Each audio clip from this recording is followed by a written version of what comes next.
యేసయ్య పుట్టాడని రక్షింపవచ్చాడని. అవును, యేసయ్య పుట్టాడని పండగలు చేసుకుంటున్న క్రైస్తులారా, సరదాలు, సంబరాలు, ఆనందాలు, సంతోషాలు మీ జీవితాల్లో జరిగిపోతున్నాయి. పండగలు ఎన్నో గడిచిపోతున్నాయి, కానీ జీవితంలో మార్పు లేదు. మార్పు లేని ప్రజలు పరలోక రాజ్యానికి వెళ్ళరండి.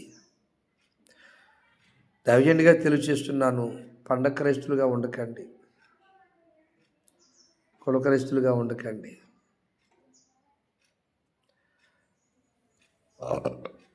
ఈనాడు చాలామంది నా ప్రాణమా తినుము, త్రాగము, సుఖించు, ఎంజాయ్ చేయమన్నట్టుగా జీవిస్తున్నారు. కానీ ప్రభు రాకడ కొరకు స్థితిపడదామనే ఆలోచన,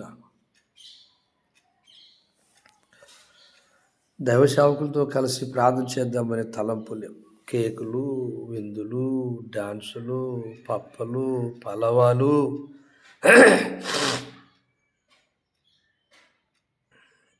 వీటికి మక్కువ చూపుతున్నారు, వీటికి ప్రాధాన్యత ఇస్తున్నారు.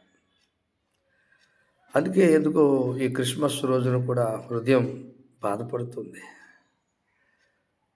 హృదయం ఎందుకో దిగులు పడుతుంది,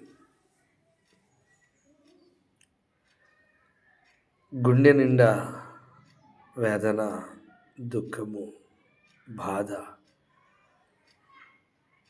ప్రపంచం ఎటుపోతుంది? ప్రజలు దేనివైపు మక్కువ చూపిస్తున్నారు?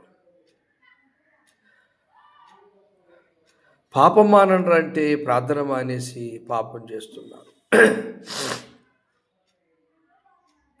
తూర్పు దేశపు జ్ఞానులు పండగ చేసుకోలేదు, క్రీస్తు పుట్టాడని ఆరాధించడానికి కానుకలు పట్టుకుని వచ్చారు, ఆరాధించారు, పూజించారు. గొర్రెల కాపర్లు ఆ దేవదూత మాట విని ప్రభుని స్తుతించడానికి వచ్చారు, ప్రభుని కనపరచడానికి వచ్చారు. మీకులాగా పండగలు చేసుకొని సంబరాలు చేయలేదు. పరలోక భాగ్యాన్ని కూడా విడిచిపెట్టి దేవదూతలు భూలోకానికి వచ్చి ఆ పశువుల పాకలో ఆరాధించారు. ఒకటి దేవదూతల ఆరాధన, రెండవది గొర్రెల కాపరుల యొక్క ఆరాధన, మూడవది తూర్పు దేశపు జ్ఞానుల యొక్క ఆరాధన, నాలుగవది ఈరోజు మనం చేస్తున్న ఆరాధన. ఎలా చేస్తున్నాం? పూర్ణాత్మతో, పూర్ణ మనసుతో, పూర్ణ శక్తితో, పూర్ణ జ్ఞానంతో ఆరాధన చేయగలుగుతున్నాం. క్రిస్మస్ అంటే క్రీస్తుని ఆరాధించుట, క్రీస్తుని స్తుతించుట. లోకరక్షకుడిగా పుట్టాడు కనుక ఆ నామంలోనే క్షమాపణ, పాపికి విడుదల ఉంది కనుక ఆ నామాన్ని స్మరించాలి, స్తుతించాలి, ఆ నామాన్ని గణపరచాలి. అలా జీవిస్తున్న వారికి దేవుని ఆశీర్వాదం. ఎందుకు ఈరోజు కూడా నా హృదయం దిగులుతో ఉంది, బాధతో ఉంది, దుఃఖంతో ఉంది. ఎందుకంటే ప్రజలు పండగ క్రైస్తులు అవుతున్నారు, కానీ ప్రార్థన పరులుగా మారట్లేదు. నా బాధ ఏంటంటే పండగ క్రైస్తువులు పరలోకానికి వెళ్ళరు, ప్రార్థన చేసే క్రైస్తవులు మాత్రమే పరలోకానికి వెళ్తారని.